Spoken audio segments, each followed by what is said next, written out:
Off comes the skirt. And the raft, I don't know.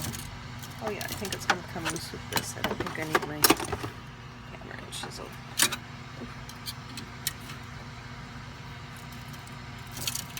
The bed's still level after I'm done. The purpose of this thing that it's on, it's called a raft. It makes for easy removal. Look at that. Came right off. Now we're going to hold it over this lovely garbage. And I'm going to start breaking away the support material. Lots of support material. You can see it here. See how it flexes and bends. Pull it away. Break it away. It's quite satisfying actually. And this raft peels off.